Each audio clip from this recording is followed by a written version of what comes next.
नमस्कार, मैं सरला रावत शाह और आप देख रहे हैं पब्लिक एक्सप्रेस न्यूज। स्वागत है आप सभी का। सुप्रीम कोर्ट ने इलाहाबाद हाई कोर्ट के काम पर चिंता जताई है। सुप्रीम कोर्ट के जस्टिस सूर्यकांत और जस्टिस एन कोटेश्वर सिंह की बेंच ने कहा कि कुछ हाई कोर्ट ऐसे हैं जहां के कामकाज के बारे में किसी को कोई जानकारी नहीं है, पता नहीं उनका क्या होगा।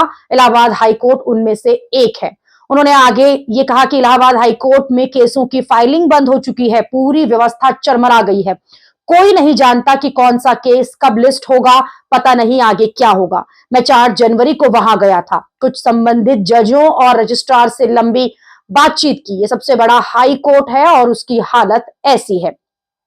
जस्टिस सूर्यकांत ने यह भी कहा कि उन्होंने हाल ही में इलाहाबाद हाई कोर्ट के न्यायाधीशों और रजिस्ट्रार से इस गंभीर समस्या पर चर्चा की थी।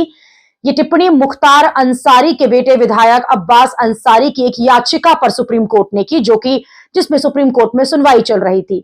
अब्बास ने दरअसल लखनऊ की एक प्रॉपर्टी के विवाद से जुड़ी हुई याचिका इलाहाबाद हाई कोर्ट में लिस्ट नहीं हो पाने के बाद याचिका को बार बार टाला जा रहा था और इसी वजह से वो सुप्रीम कोर्ट पहुंचे थे। आपको बता दें कि अब्बास अंसारी की याचिका में राज्य सरकार द्वारा रिफ्यूजी बताई गई जमीन पर निर्माण कार्य पर रोक लगाने की मांग की गई थी। सुप्रीम कोर्ट द्वारा अक्टूबर 2024 में तत्काल सुनवाई की हिदायत के बावजूद अब तक एक बार भी इस पर सुनवाई नहीं की गई। मुख्तार अंसारी के बेटे अब्बास ने कहा है कि उनके दादा ने जियामऊ में एक प्लॉट में हिस्सा खरीदा था और 9 मार्च 2004 को डीड पंजीकृत कराई गई थी। याचिका में यह कहा गया है कि उन्होंने उस वक्त संपत्ति की कथित तौर पर अपनी पत्नी रियाबा बेगम को उपहार में दिया था, जिन्होंने 28 जून 2017 को पंजीकृत वसीयत के माध्यम से इसे याचिकाकर्ता और उनके भाई को दे दिया था।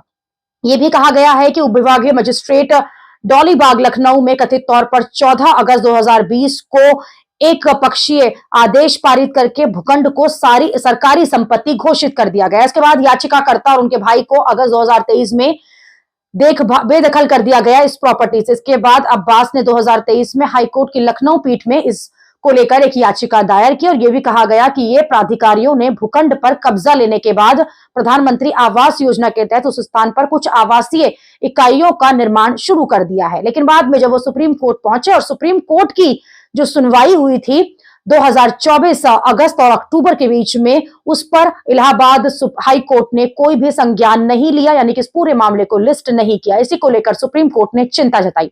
अभी के लिए इतना ही। अगली खबर में आपसे फिर होगी मुलाकात। देश और दुनिया की खबरों के लिए आप देखते रहिए, आप जुड़े रहिए पब्लिक एक्सप्रेस न्यूज के साथ। धन्यवाद।